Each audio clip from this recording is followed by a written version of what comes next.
In the 3 or 4 months or so between the draft and the beginning of the NBA season, we always get some of the stupidest, most ridiculous debates ever from basketball fans. I'm not sure if it's because they're bored and there isn't that much to talk about or what, but those 4 months or so are usually where we see the rise of contrarians. Everybody and their mama overrated. Everybody's going to be a bust. That one random that got picked like 28th is the real best player in the draft, and whoever the first overall pick is a bust. Whether these guys just want to be inflammatory or they actually believe the things they say, either way, the majority of the time, they just sound stupid. Cooper Flagg was the target of these contrarians after he went first overall, and I'll be real, I don't fully disagree with the people that said he wasn't a Wemby or Braun level prospect. There's barely anyone ever that's reached that level of hype and assured greatness pre-draft. However, the people that said he wasn't going to be that good were completely out of their minds. That level of athleticism mixed with offensive creation, IQ, and defensive ability can only be contained by injuries. There shouldn't have been a doubt in anyone's mind that he was going to be a hit. With that being said, I was not expecting him to be this good this fast. Before the season, I predicted maybe like 15 points and 6 rebounds a game as he adjusted to the increased physicality in the NBA and because Anthony Davis was the first option. I mean, this was an 18-year-old that was very dominant physically throughout high school and college, and it was the main reason he was such a monster. Usually, it should take a bit of time to get used to banging around with full-grown men. Putting that shoulder into a 30-year-old NBA vet who's been doing it at the highest level for a decade shouldn't be as easy as putting that shoulder into an 18-year-old North Carolina freshman. But somehow, it's looked just as easy for him, and it's honestly just as concerning as Wemby and the Spurs have been. Currently, he's averaging 19.6 rebounds and 4 assists and shooting nearly 50% from the field. In his last 12 games, he has 8 20-point games, 2 30-point games, and a 40-point game. He's broken numerous records, including the most points by an 18-year-old in NBA history and the first 18-year-old to score 40 in a game. Him and Braun are the only 18-year-olds with 4 straight 20-point games. He's second behind Braun in assists by an 18-year-old, second behind Braun in 20-point games by an 18-year-old, and second behind Dwight Howard in double-doubles by an 18-year-old. Overall, it's been a rookie class full of surprisingly quick adjusters. The amount of first-year players that have immediately secured starting spots and key parts of the rotation is insane. Cooper's college teammate, Con Canupa, has been insane. He's averaging 19 points with a ridiculous 3.6 threes a game on 42% from deep.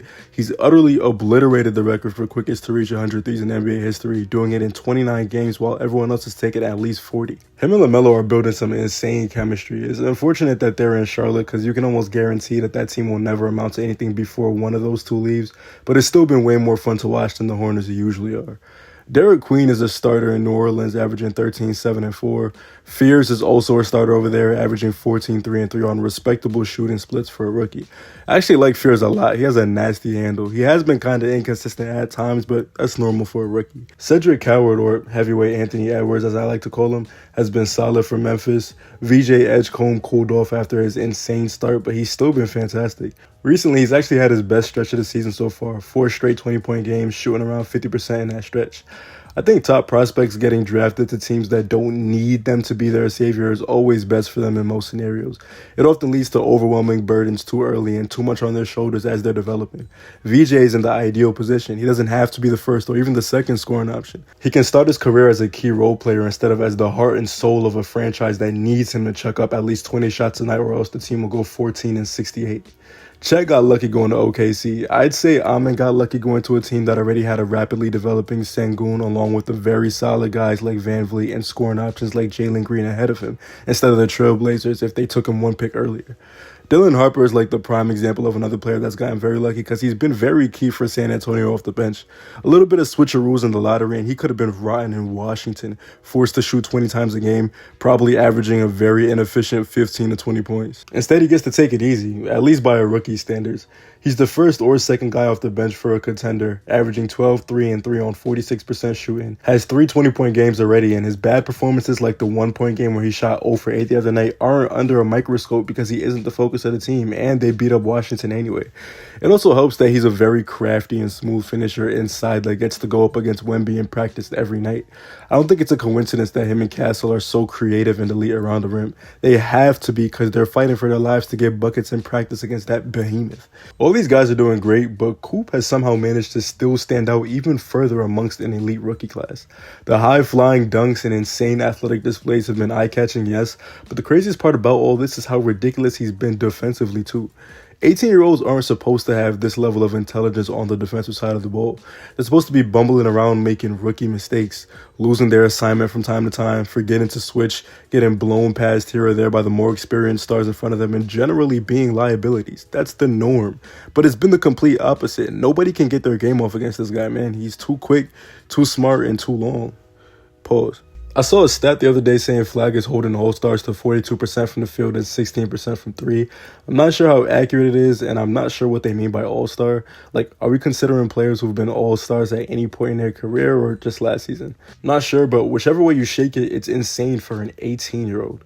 The eye test holds up too. Some of this tape is nonsensical on both sides of the ball. He's slicing through defenses with ease. He's backing down and scoring over good defenders with ease. And to top it all off, it's not even like he's getting a star whistle yet. He did shoot 20 free throws against the Jazz a little while back, but that was one game. If you've been watching him so far, he gets fouled half the time he drives and usually just swallows the contact and finishes it with no call. Realistically, he should be shooting at least 8 to 10 free throws a night. He's also not feeding on fodder competition either. He had 33, 9, and 9 against the Nuggets, 27 on Golden State on Christmas, 24 on Philly, 23 and 10 on Detroit, 24 and 8 in his first game against Denver, 26 and 9 on Milwaukee with Giannis. I mean, it's clear he's already way more comfortable than he should be. It gets to a point where you start wondering about this nigga's origin, bro. We could be dealing with lab-made hoops right now. Somebody investigate what they got going on over there in Maine, bro. This shit got me shook. And of course, like there always is with any young athletic player that shows up to the league, he's getting LeBron comparisons extremely early, and like I always say when it comes to shit like this, I'm not a fan of it. They were just doing this with Paolo last year, and look how that turned out. He's been ass relatively. I will say, though, the Paolo comparisons were always an insane reach. He didn't have anywhere near the athleticism to be in conversations like that. At least Coop is in that high tier of athletic freaks and also has shown great playmaking and creativity potential for a player his size. This rookie class is shaping up to be an all-time one, man. Hawks fans got to be pissed, bro. The year they get the first pick, they had to take Zachary Rasacha because the whole class was mid outside a few players. Just to be followed up by a potentially all-time class and then another potentially all-time class because AJ, Cam Boozer, and Darren Peterson look like they about to bless somebody's trap next year. I wouldn't be shocked if this class already has a couple All-Stars by next season, to be honest. Like I said with Wemby, I just need my Knicks to hurry up and get that ring because soon the NBA is going to be cramped with high-level teams and that window going to be shut and gone.